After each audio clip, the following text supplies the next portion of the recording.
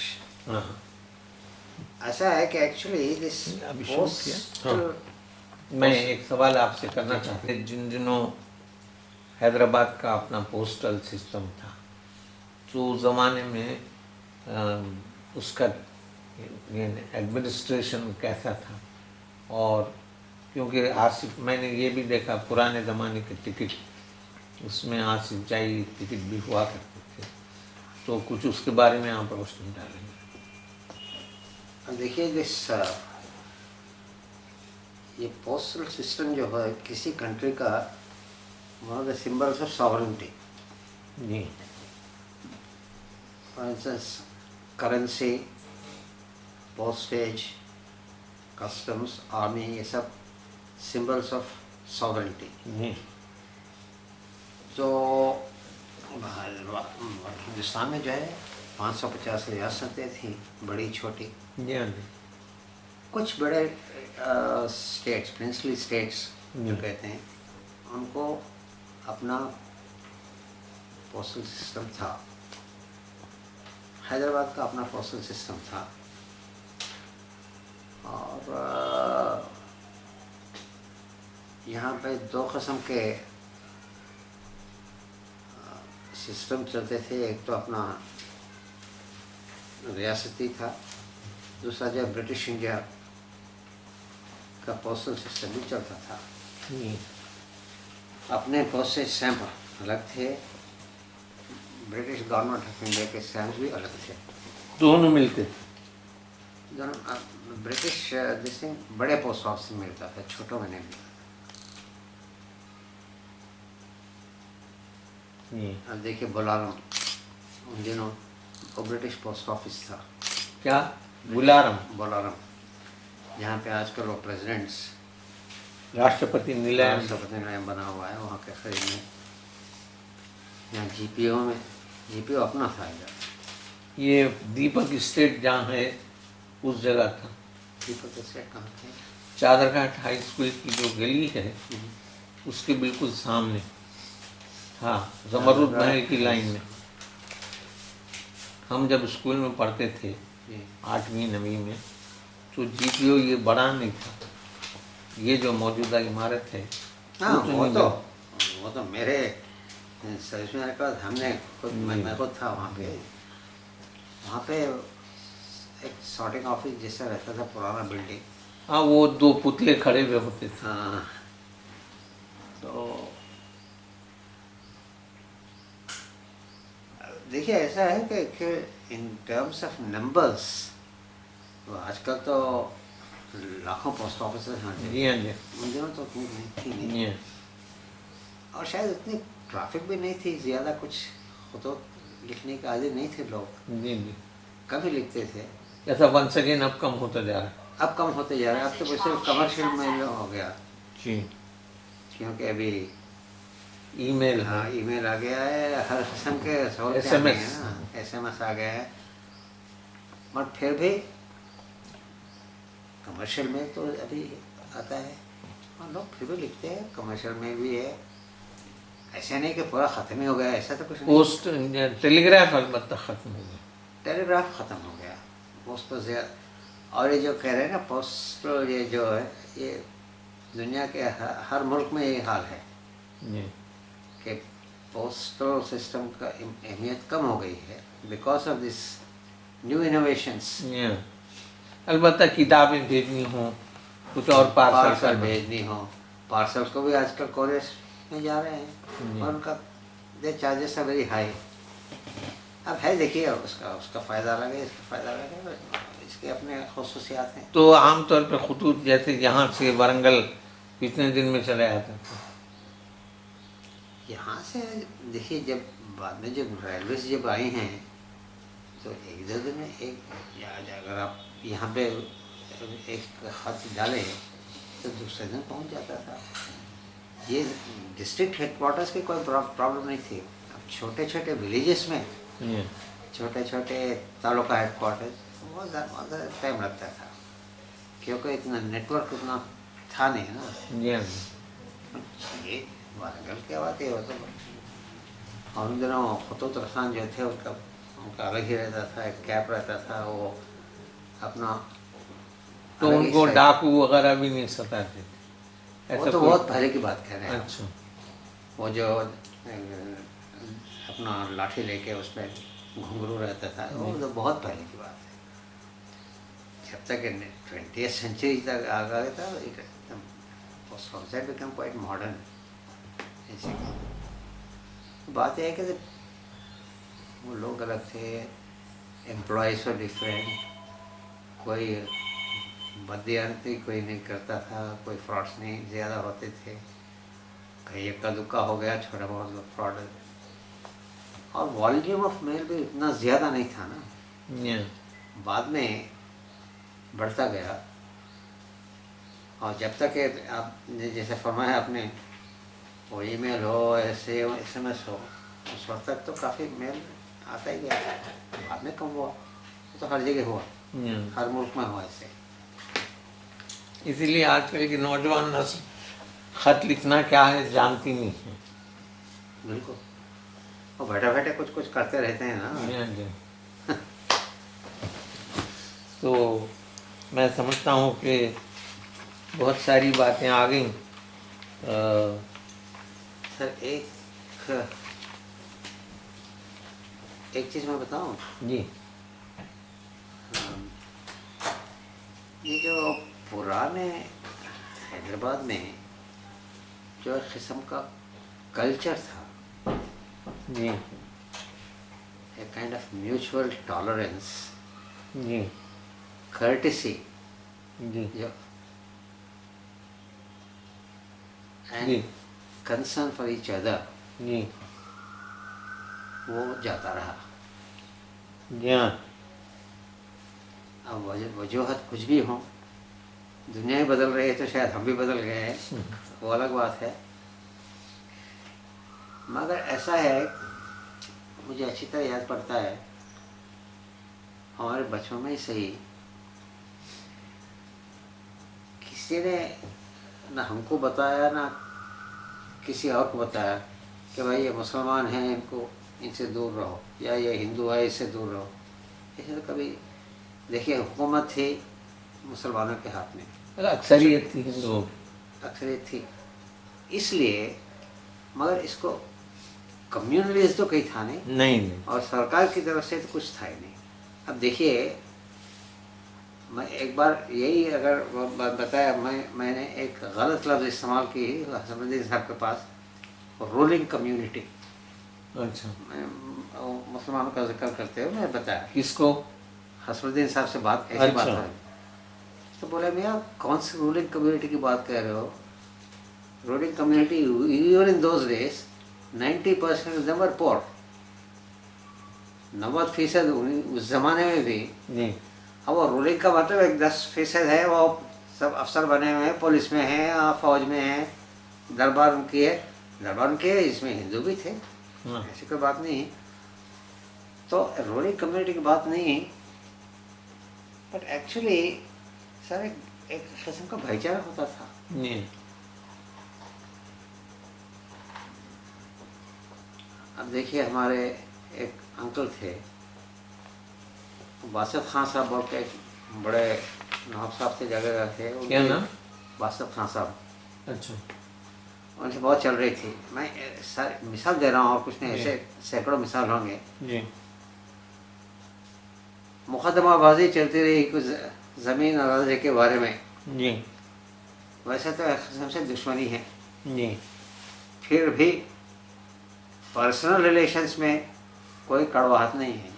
جی وہ ہمارے انکل جو کہہ رہے تھے نا, ان کے والد کا جب انتقال ہو گیا تو جی. نواز صاحب خود گھوڑے پہ بیٹھ کے آ کے ماتم پرسی کر کے چلے گئے. ان کو نہ کوئی بلایا, اور کیوں آئے آپ بول کے کوئی پوچھا نہیں.